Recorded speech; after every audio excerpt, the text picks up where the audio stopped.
first question, Brian Smith. Hi, Stephen. Hey. Have you or the organization heard from James Harden since the Russell Westbrook for John Wall trade last night? And the follow-up to that is, whether you have or haven't, what is your understanding of where things stand with James Harden and the Rockets right now? Well, I haven't spoken to him since the trade. And to be honest with you, in situations like this, this is 22nd year in the NBA. And when stuff like this kind of happens, where there's a little indecision and stuff going on, I kind of take a step back and allow guys some space. So from my perspective, my communication has been, I'm giving you space. And that's kind of where it's been as far as my communication with him. And, guys like that need that. They need to figure it out, and they don't need someone banging on them all the time to kind of figure out where they're at and whatnot. So as far as the organization, I'm not sure. I can only speak for myself, but I'm looking forward to him coming, and I'm looking forward to seeing what the team looks like with everybody on the floor. These individual workouts are great, but I'm looking forward to the whole group being on the floor together. Kelly Eco. Hey, Coach, just with everything going on with the season coming up so quickly, how important is it going to be for you and your staff to kind of come together and get the plans going for next season?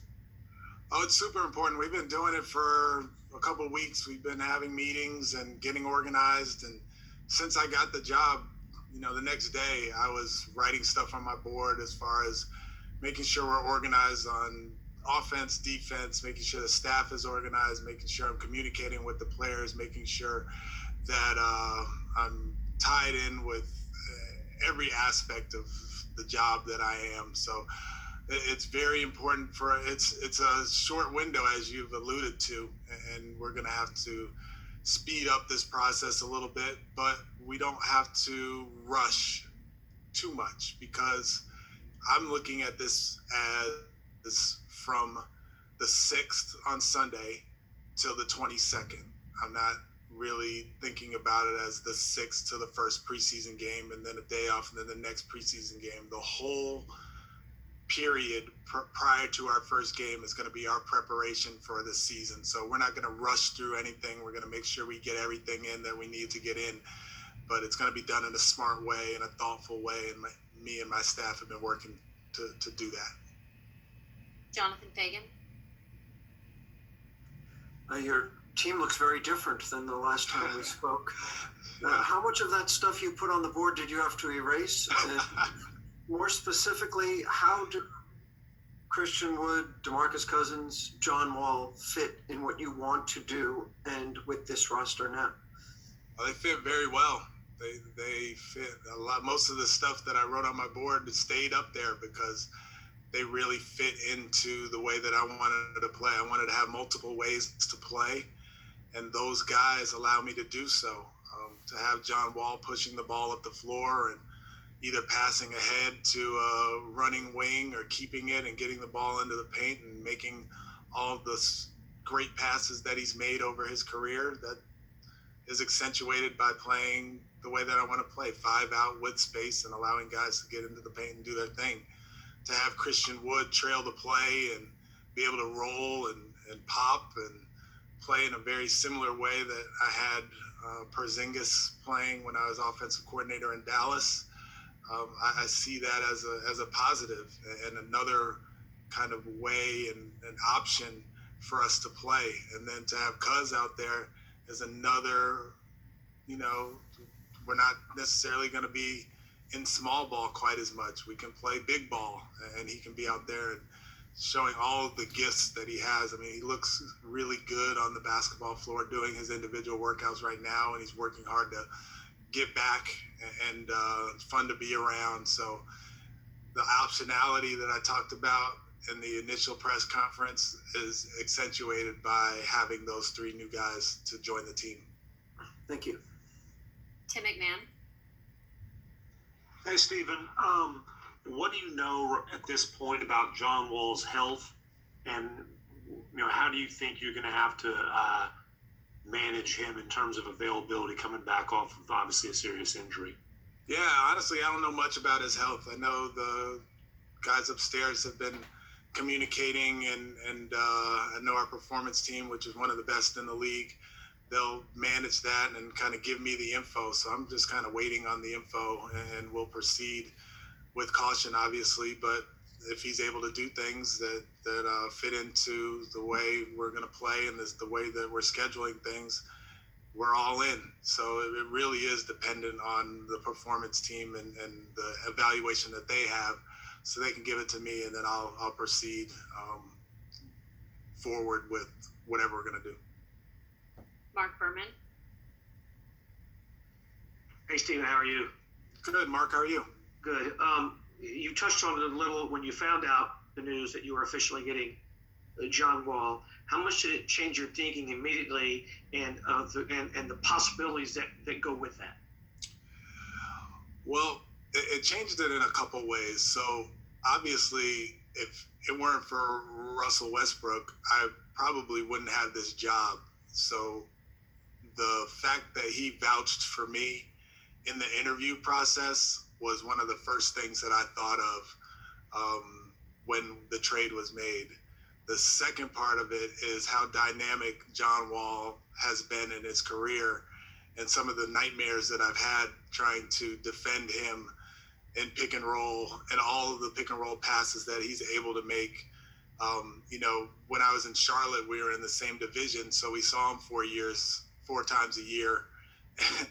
And really, it's just with his size and speed and passing ability and ability to get to the rim, and he can make a shot. There's just so many things you could do, especially now that the game has changed. So I was in Charlotte, 8 years, and he was there basically the whole time. And the game has changed so much in a good way for him because we're playing with so much more space. So very excited to have him on the team, and then defensively he can get after it. He can switch.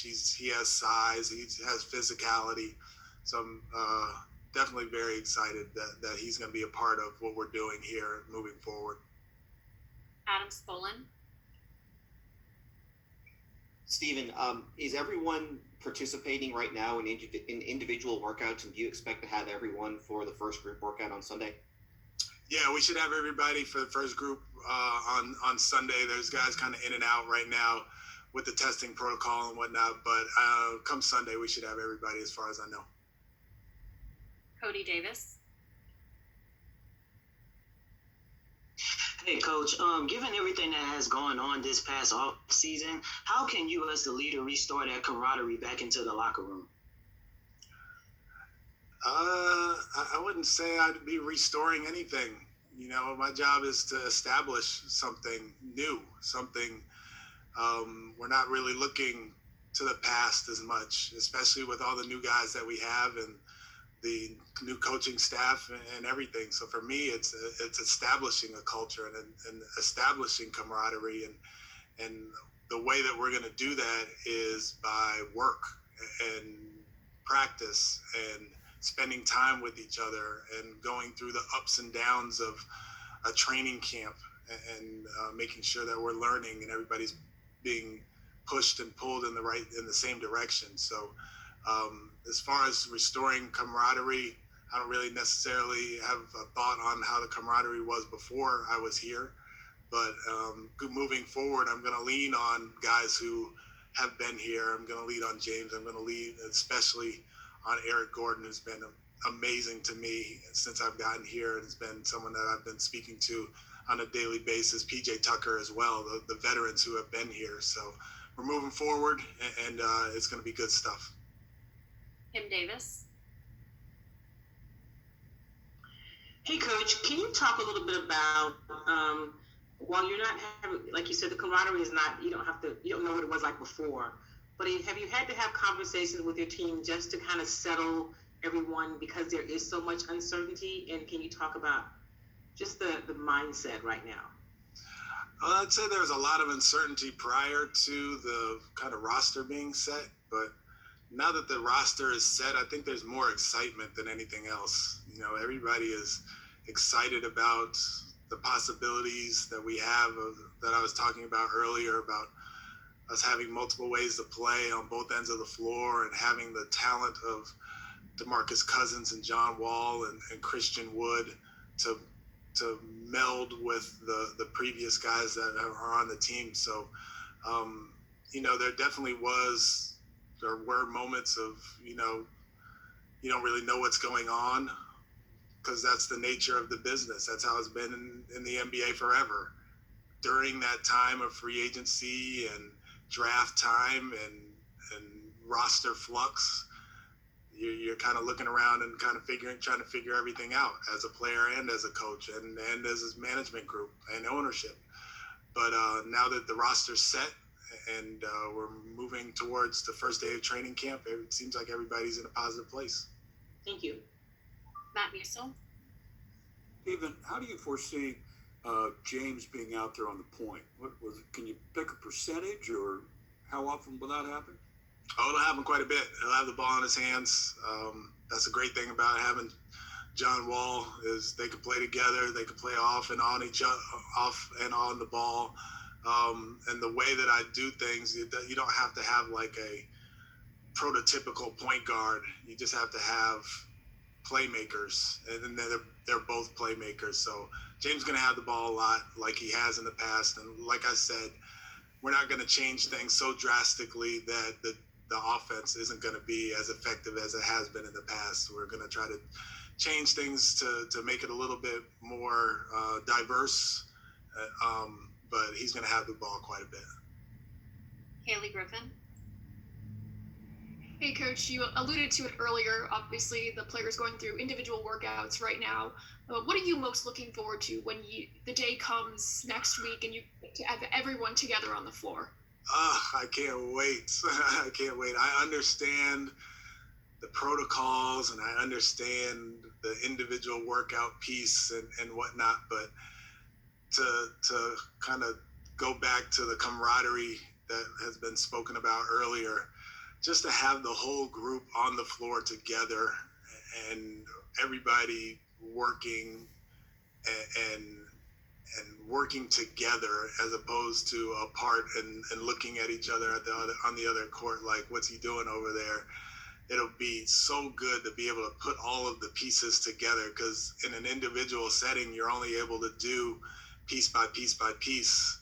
And on Sunday, we'll be able to put those pieces together and it'll make so much more sense to everybody. And I'm not a good person when it comes to not having things make sense. Everything in my life needs to make sense. So when we're all together, everything will make sense to the players as well as me. Ali Khanbajani. Hey, Stephen. Regarding DeMarcus Cousins and Christian Wood, both have had playing time in the past at the 5 and 4 at some points in their career. Both can spot up and operate at the post and high post. How do you envision their on-court fit when they're playing together, and then as individuals whenever they're anchoring their own lineups and units? Yeah, so that's the great thing about both guys. They both stretch the floor, right? So you can play 5 out and have no problems with both guys stretching the floor and drawing a defender with them, so you have driving lanes and opportunities for them to either move it or roll into the paint and cause indecision with defenders. So they're both definitely very versatile. I would say that Christian has the ability to attack closeouts and drive the ball, which makes it really hard for a defense to kind of figure out how they're going to match up. And if those guys are out there together, you still have the space because you have the shooting, but then you have the versatility that each guy brings. So that'll be something that we explore as we go forward. And individually, they'll be playing kind of similar, probably at the top of the floor, maybe sometimes in the corner, but using their ability to shoot the ball, to space the floor, to open gaps for James and open gaps for EG and open gaps for John as they can get into the paint and cause as much havoc as possible. So it's such an advantage to have bigs who can both play in the paint and stretch the floor and we're going to use that advantage to as much as we can to our ability. Thank you. We'll take two more. Brian Bearfield. Coach, the season didn't end well for Daniel House Jr., but what were you able to say to him once you all were able to sit down and have a talk and to be able to have him put the past behind him? Yeah, that's a good question. Like I said, I wasn't really privy to everything that kind of happened, so it was very much secondhand information that I received when it came to his situation. But for me coming into this situation, not just for him but for everybody, it's clean slate. It's we're going to build a relationship based on today and tomorrow and the next day. So I know he addressed it yesterday to the media, and as far as I'm concerned, it's in the past and we're moving forward. And last one, Jason Bristol. Hi, Stephen. You mentioned when discussing James and his status, you mentioned the word indecision. Is it your understanding that that's indecision is in the past now? And how confident are you that he'll be all in what you're trying to build here? I'm confident that he'll be all in. That's where I'm leaving it. As I said, that I'm giving him his space to do his thing, but I'm confident he'll be here when we get started. Thank you. Thank you, Coach. We appreciate your time.